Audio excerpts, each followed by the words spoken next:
वफाकी हुकूमत ने पेट्रोलियम मसनूआत की कीमतों में इजाफा कर दिया। पेट्रोल की कीमत ₹1.35 फी लीटर बढ़ गई। नई कीमत ₹248.38 मुकर्रर। HP डीजल ₹3.85 फी लीटर महंगा हो गया। नई कीमत ₹255.14 हो गई। मिट्टी के तेल की कीमत में ₹1.48 कमी की गई है। नई कीमत ₹161.54 मुकर्रर। वज़ारत खजाना ने कीमतों में रद्द-ओ-बदल का नोटिफिकेशन जारी कर दिया। LPG की फी किलो कीमत में ₹2.88 का इजाफा। घरेलू सिलेंडर ₹34.09 महंगा हो गया। नई कीमत ₹2,999.47 मुकर्रर। ओगरा ने माह नवंबर के लिए नई कीमतों का नोटिफिकेशन भी जारी कर दिया। आवाम का हुकूमत से कीमतों में इजाफा वापस लेने का मुतालिबा। क्या बोल सकते, लूट मारी के धंधे भाई, कुछ भी नहीं बोल सकते। अभी ₹1 बढ़ाएंगे, फिर ₹5 बढ़ाएंगे। हुकूमत को सोचना चाहिए।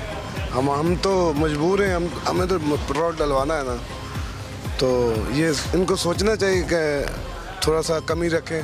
बहुत ज़्यादा मुश्किलात का सामना करना पड़ता है हमारे को, क्योंकि ये पहले भी अगर ये ₹247 था तो हमारे को ₹250 लीटर देते थे, उसमें कोई फ़र्क नहीं था। हमारी मर्ज़ी हो या ना हो, हुकूमत ने अपनी मर्ज़ी चलानी होती है भाई। कोई हम तो मेहनत पे डिपेंड करते हैं, अब पूरे मंथ का वेट करना पड़ता है, बजट होता नहीं हमारा। हमारी मर्जी चले, हम जो भी कहें ना हमारा। वज़ीर आज़म शहबाज शरीफ की अमीर कतर शेख तमीम बिन हमद सानी से मुलाकात। दो तरफ़ा ताल्लुकात पर तबादला ख्याल। शहबाज शरीफ कतर के मनसब शेख मोहम्मद बिन अब्दुर्रहमान से भी मिले। तिजारत, सरमायाकारी, तवानाई और सकाफत के शोबों में ताउन बढ़ाने पर तबादला ख्याल किया गया। वज़ीर आज़म ने पाकिस्तान की इक़्तिसादी तरक्की में कतर के ताउन को सराहा। इक़्तिसादी ताल्लुकात को मज़ीद मुस्तहकम करने के लिए पाकिस्तान के अज़म का अदा किया गया। कतर में मौजूद पाकिस्तानियों की मेज़बानी करने पर शुक्रिया अदा किया। कहा पाकिस्तानी दोनों ममालिक की तरक्की में पुल का किरदार अदा कर रहे हैं। वज़ीर आज़म का मेरे कतर के हमरा कतर म्यूजियम में मंजर आर्ट गैलरी का दौरा। दोनों रहनुमाओं ने एक ही गाड़ी में दीवान अमीर से कतर म्यूजियम तक का सफर तय किया। शहबाज शरीफ ने कहा, कतर हमारा दूसरा घर है। इस नुमाइश का इनेकाद पूरी पाकिस्तानी कौम के लिए बाइस से फख्र है।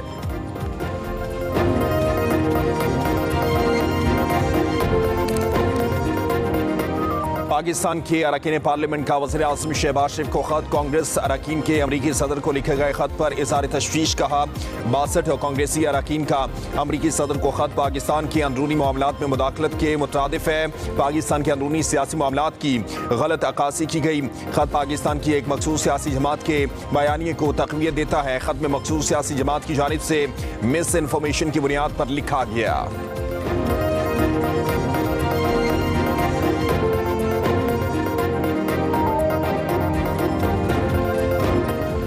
पाकिस्तान किसी दूसरे मुल्क के अंदरूनी मामलात में ना मुदाखलत करता है, ना ही अपने मामलात में मुदाखलत पसंद करता है। पाकिस्तान की अमरीकी सियासत के हवाले से कोई पोजीशन नहीं। तर्जमान दफ्तर खारजा की हफ्तावार ब्रीफिंग। कहा, पाकिस्तान में चीनी बाशिंदे हमारे अहम मेहमान हैं, तहफ़्फ़ुज़ करेंगे। पाकिस्तान का किसी दहशतगर्द गिरोह ख़ुसूसन कलअदम TTP से मुज़ाकरात का कोई इरादा नहीं। अफ़गानिस्तान में दहशतगर्दों की महफूज पनाह गाहें हैं। अफ़गान इंतज़ामिया इन दहशतगर्द ग्रुपों के खिलाफ कार्रवाई करे। तर्जमान ने कहा कि लंदन में पाकिस्तानी हाई कमिश्नर की गाड़ी को निशाना बनाने की तहकीकात होंगी।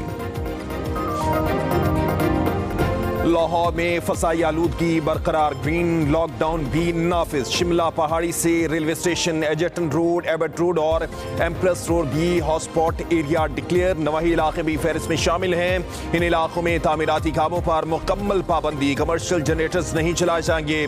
चिंची रिक्शे का इलाकों में दाखिला ममनू। ओपन बारबेक्यू पर रात 8 बजे के बाद पाबंदी।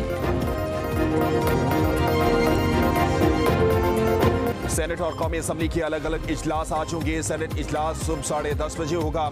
23 नुकाती एजेंडे पर बात होगी। ऐवान बाला में मुख्तलिफ कायमा कमेटियों की रिपोर्ट्स पेश की जाएगी।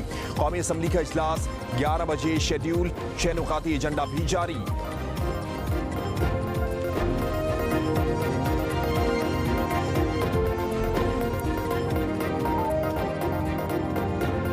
अवाम की खिदमत में नून लीग का पलड़ा पहले भी भारी था, आइंदा भी भारी रहेगा। मुखालफिन भी एतराफ़ कर रहे हैं। नून लीग की हवा चल पड़ी। वज़ीर आला पंजाब अरीम नवाज का तक़रीब से खिताब। कहा, मेट्रो बस को जंगला बस कहने वालों ने पेशावर में जंगला बस बना दी। चलती कम रुकती ज़्यादा है। पंजाब में फितना फसाद की सियासत की गई। हुकूमत और किसानों को लड़ाने की कोशिश भी की गई। ज़राअत के बगैर मुल्क की तरक्की और खुशहाली मुमकिन नहीं। पंजाब की तरक्की का रास्ता खेतों से होकर होकर गुजरता है। आज ग्रीन ट्रैक्टर स्कीम की पहली कुरानंदाजी होगी। हमें स्मोक के बहुत बड़े चैलेंज का सामना है। मसले के हल में कई साल लग जाएंगे। भारतीय पंजाब को भी स्मोक के तदारुक के लिए इकदाम करना होंगे। उधर वज़ीर आला पंजाब मरियम नवाज ने सुपर सीडर प्रोजेक्ट लॉन्च कर दिया। काश्तकारों में सुपर सीडर की तकसीम। वज़ीर आला खुद ट्रैक्टर पर सवार हुई। हम यूनियन को बहाल कर रहे हैं और हम आपको बकायदा तौर पर बहाल करके यूनियन को आपको पूरा मौका देंगे कि आप इमर्ज करें अपनी यूनियन के जरिए। सरकारी तौर पर आपको इख्तियार दे रहे हैं। इंशाल्लाह बहुत जल्द हम जो है इस सूबे में स्टूडेंट यूनियन को बहाल कर रहे हैं।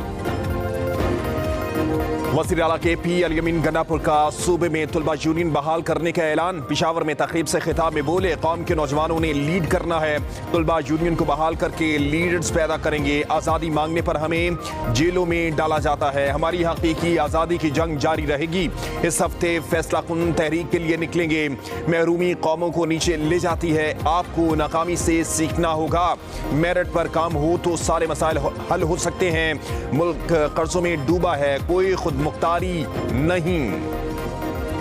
एक नया निज़ाम लागू हो चुका है। फॉर्चुनेटली हमारे पास माहौल ख़राब हुआ तो इफ्तिखार चौधरी जैसे लोगों ने और साकिब निसार जैसे लोगों ने अथॉरिटी का गलत फ़ायदा लिया। हुकूमत ने सिर्फ जज साहबान की तकरीर में अपना एक हिस्सा लेने वाला इख्तियार वापस लिया है। जस्टिस काजी फैज़ ईसा साहब के साथ जिस तरीके से एक बेहुदा रवैया PTI के लोगों ने किया है, उसकी सख्त अल्फाजों में मैं मजम्मत करता हूँ। यही वो सोच है जो कुछ जज हज़रात साहब कहते थे ना कि जी सिसिलियन माफिया और ये है माफिया। सिंध के वज़ीर इत्तलात शर्जील इनाम मेमन ने कहा कि हर शख्स काबिल एहतसाब है। आईनी तरमीम से सबको जवाबदेह बनाया गया। कोई मुक़द्दस गाय नहीं। आईनी तरमीम से माजी की प्रैक्टिसेस ख़त्म हो गई। इफ्तिखार चौधरी और साकिब निसार जैसे लोग पसंद का निज़ाम चलाते रहे। अदलिया का नया निज़ाम 26वीं आईनी तरमीम के जरिए नाफिज हो चुका है। नए निज़ाम को कबूल करने में वक्त लगेगा। आईनी तरमीम से अवाम को फ़ायदा होगा। ये हकीकी मानों में पाकिस्तान के लिए अच्छा कदम है। PTI ने आईनी तरमीम पर एतराज़ नहीं किया। लंदन में साबिक चीफ जस्टिस पर हमला तहरीक इंसाफ माफिया ने किया। काजी फजीसा के साथ जो हुआ ये सियासत नहीं, गुंडागर्दी है। PTI की लॉबी आवाम को गुमराह कर रही है। इसराइली लॉबी बानी PTI को छुड़ाने की कोशिश कर रही है। मजीद बोले, आज से सूबे में असलहे की नुमाइश पर पाबंदी होगी। तहरीक इंसाफ के रहनुमाओं का सुपरिटेंडेंट अडयाला जेल पर सियासी गुफ्तगू न करने से मुतालिक अंडरटेकिंग मांगने का इल्जाम। अपोजिशन लीडर कौमी असम्बली उमर अयूब ने कहा, अदालती हुक्म के बावजूद बानी PTI से नहीं मिलने दिया जा रहा। ये दुनिया से छुपाना चाह रहे हैं कि बानी को सहूलतें नहीं दी जा रही। तौहीन अदालत हो रही है। शिबली फरास ने कहा, अदालत की इजाजत के बावजूद 3 घंटे इंतजार के बाद भी मुलाकात नहीं करवाई गई। असद कैसर बोले, ऐसे हथकंडों से हम दबाव में नहीं आएंगे।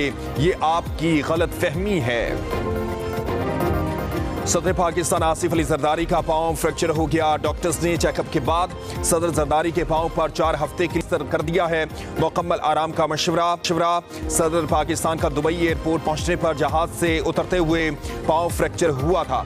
बिलावल भुट्टो जरदारी से मौलाना फजल रहमान का टेलीफोनिक राब्ता। आसिफ अली जरदारी की सेहत से मुतालिक खैरियत दरियाफ्त की। नेक तमन्नाओं का इज़हार। जल्द सेहत जाबी के लिए दुआ भी की। पाकिस्तान के लिए IMF की इस्लाहाती शराइत परेशानी का बाइस बनने लगी। ज़राए के मुताबिक बैनुल-अक़वामी मालियाती फंड मैक्रो इकनॉमिक फ्रेमवर्क की नाकामी बड़ा चैलेंज बन गई। नॉन टैक्स वसूलियों का हदफ भी हासिल ना हो सका। हुकूमत ने $7 अरब के इस्लाहाती पैकेज की शराइत पर रज़ासानी की तैयारियां शुरू कर दी। PIA की निजकारी के लिए बोली का अमल। निजी कंसोर्शियम ने सिंगल बिडर के तौर पर सामने आकर 60% शेयर्स की खरीदारी के लिए $10 अरब की बोली लगाई। बोली दहिंदा को सरकारी कीमत में खरीदने के लिए 30 मिनट का वक्त दिया गया। निजी कंसोर्शियम ने PIA के लिए बोली की रकम बढ़ाने से मातहत कर ली। हुकूमत ने कम अज कम कीमत 85 अरब 3 करोड़ रुपए मुकर्रर की थी।